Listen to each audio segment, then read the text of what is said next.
जिला स्तरीय स्वतंत्रता दिवस समारोह के अवसर पर ऐतिहासिक चंबा चौगान में आयोजित कार्यक्रम में उप मुख्यमंत्री मुकेश अग्निहोत्री ने राष्ट्रीय ध्वज फहराया और प्रदेशवासियों को स्वतंत्रता दिवस की शुभकामनाएं दी। इस दौरान उन्होंने स्वतंत्रता संग्राम के वीर सेनानियों तथा देश की रक्षा के लिए अपने प्राण न्यौछावर करने वाले वीर शहीदों को श्रद्धांजलि अर्पित की। उप मुख्यमंत्री ने कहा कि देश की आजादी के लिए अपना सर्वस्व न्यौछावर करने वाले वीरों का योगदान सदैव याद रखा जाएगा। उनके त्याग और बलिदान के कारण ही आज देश स्वतंत्र वातावरण में विकास के पथ पर आगे बढ़ रहा है। उन्होंने कहा कि स्वतंत्रता दिवस हमें देश की एकता, अखंडता और संप्रभुता की रक्षा के लिए अपने कर्तव्यों का निर्वहन करने की प्रेरणा देता है। अपने संबोधन में मुकेश अग्निहोत्री ने कहा कि हिमाचल प्रदेश सरकार प्रदेश के हर क्षेत्र में अभूतपूर्व विकास कर रही है। सरकार का प्रयास है कि विकास का लाभ प्रदेश के प्रत्येक वर्ग और हर क्षेत्र तक पहुंचे। उन्होंने कहा कि प्रदेश सरकार जनहित को सर्वोच्च प्राथमिकता देते हुए विकास की गति को लगातार आगे बढ़ा रही है। उप मुख्यमंत्री ने कहा कि पंजाब और हरियाणा से जुड़े हिमाचल प्रदेश के हक का मामला सर्वोच्च न्यायालय तक पहुंचाया गया है। प्रदेश सरकार हिमाचल के हितों से जुड़े मामलों को लेकर पूरी मजबूती के साथ पैरवी कर रही है। मुकेश अग्निहोत्री ने कहा कि प्रदेश सरकार ने सत्ता संभालने के बाद कर्मचारियों के हित में महत्वपूर्ण फैसले लिए।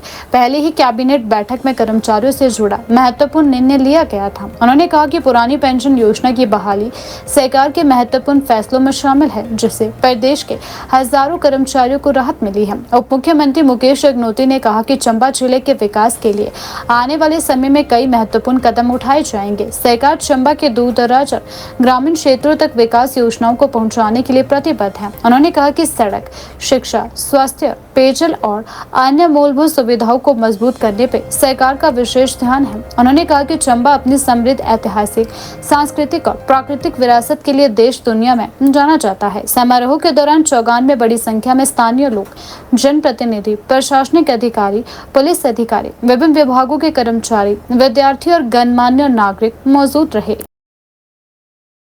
कार्यकाल पूरा किया है।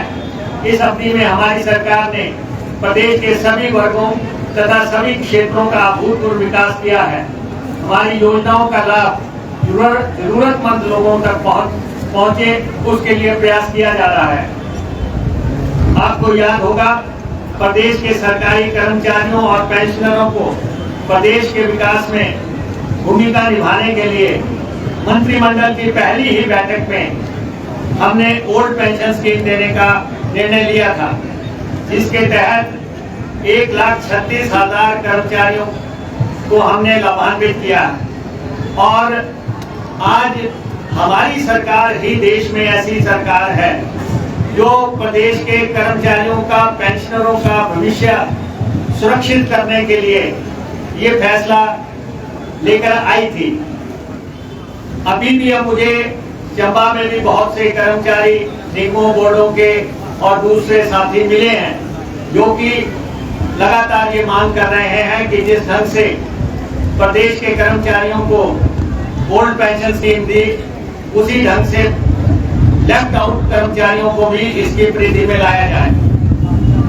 मैं उनको भरोसा दिलाना चाहता हूं कि हमारी सरकार इस दिशा में महत्वपूर्ण कदम उठाएगी।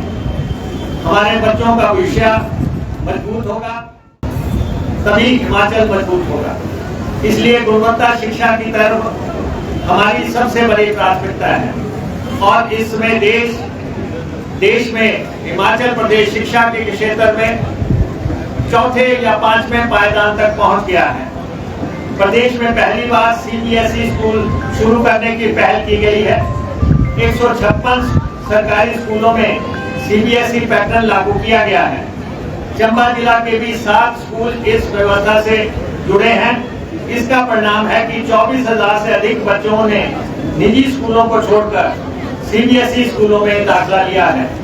स्वास्थ्य के क्षेत्र में भी हम आगे बढ़ रहे हैं और आधुनिक चिकित्सा मशीनरी व उपकरणों के लिए हम 3,000 करोड़ रुपए की राशि खर्च रहे हैं। चंबा मेडिकल कॉलेज के लिए भी 194 करोड़ रुपए की अनुमति प्रशासनिक तौर पर दी गई है।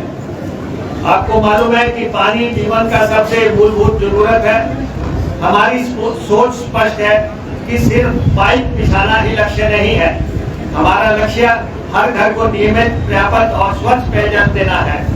इसके चलते हम 2000 करोड़ रुपए की एक योजना लेके आ रहे हैं ताकि लोगों को साफ पानी उपलब्ध किया जा सके और कैंसर जैसी बीमारियों से प्रदेश के लोगों को बचाया जा सके। जल स्रोतों और मौजूदा जल ढांचे को मजबूत करने, पुराने ढांचे का पुनर्निर्माण करने, भूजल को रिचार्ज करने की तरफ विशेष ध्यान दिया जा रहा है।